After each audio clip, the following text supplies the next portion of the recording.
우리가 아는 건 전부 틀렸습니다. 18세에 쫓겨난 왕비가 동네 안악들의 동정을 받으며 비참한 노비로 살았다는 기록, 그것은 세조가 만들어낸 가장 완벽한 정치적 거짓말이었습니다. 조선의 7대 왕 세조가 조카 단종을 죽이고 왕위를 찬탈한 계유정난의 피바람은 도성 전체를 집어삼켰죠. 그 피비린내 나는 폭풍의 한가운데서 18세의 나이로 궁 밖으로 쫓겨난 여인이 있습니다. 단종의 아내 정순왕후 숭씨입니다. 그녀는 왕실의 가장 깊은 곳에서 하루아침에 천민의 신분으로 추락했습니다.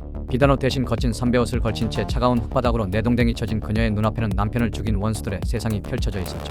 공식 기록은 그녀가 동대문 박정화번이라는 낡은 초가집에 숨어 지내며 평생 눈물로 세월을 보냈다고 적고 있습니다. 가난한 백성들이 몰래 건네주는 밥술로 겨우 목숨을 부지한 가련하고 불쌍한 여인이라는 것이 우리가 아는 상식입니다.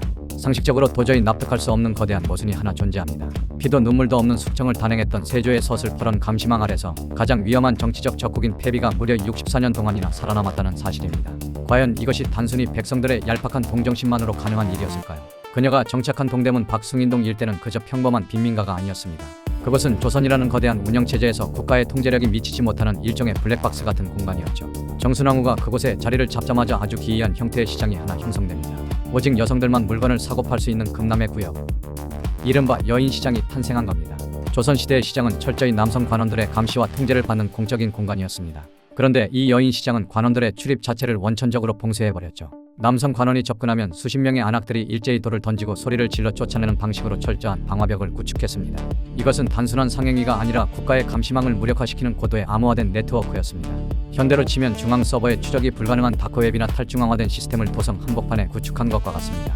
안악들은 채소나 곡식을 파는 척하며 정순왕후에게 생존에 필요한 물자를 조직적으로 공급했습니다. 이 거대한 지하 경제 네트워크의 중심에는 언제나 정순왕후가 있었죠. 그녀는 그저 동정을 받는 수동적인 객체가 아니라 이 반정부 네트워크의 구심점이자 상징이었습니다.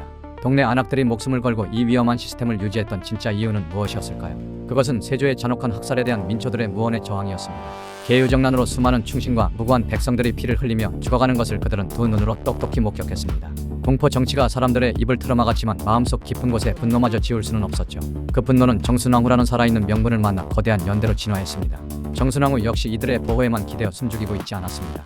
그녀는 숭인동 산자락의 맑은 샘물인 자주동샘에서 직접 옷감을 붉게 물들이는 염색업을 시작합니다.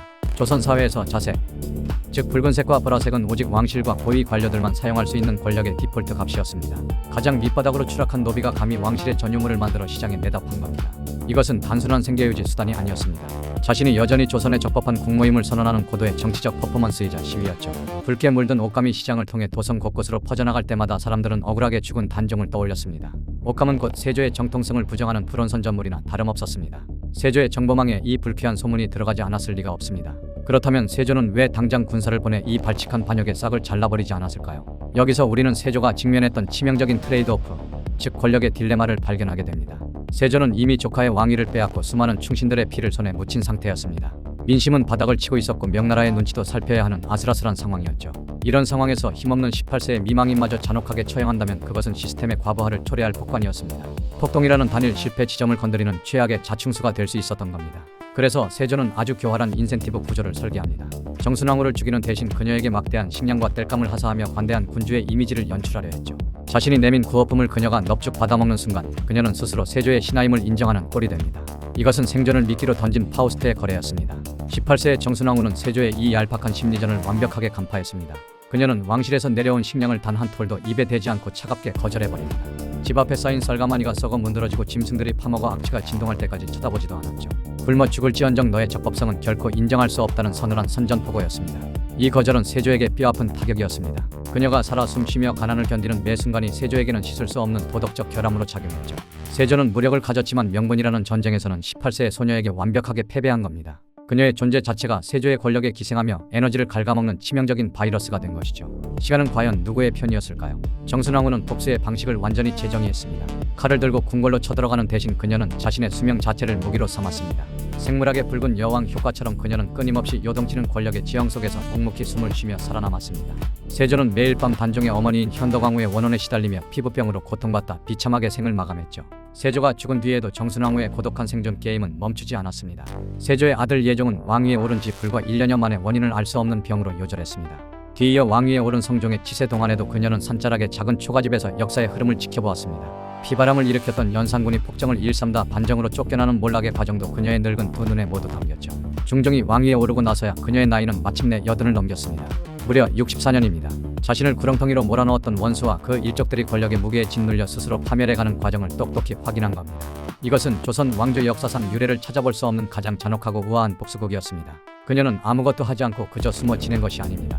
살아남는 것, 숨을 쉬며 역사의 증인으로 버티는 것 자체가 그녀가 선택한 가장 맹렬한 투쟁이었습니다. 그녀의 쇠약한 육신은 조선이라는 나라가 안고 있는 피의 원죄를 비추는 거대한 거울이었습니다. 궁궐 안의 왕들은 화려한 골룡袍을 입고도 늘 암살의 공포에 떨었지만 궁밖의 노비는 낡은 무명옷을 입고도 누구보다 당당했죠.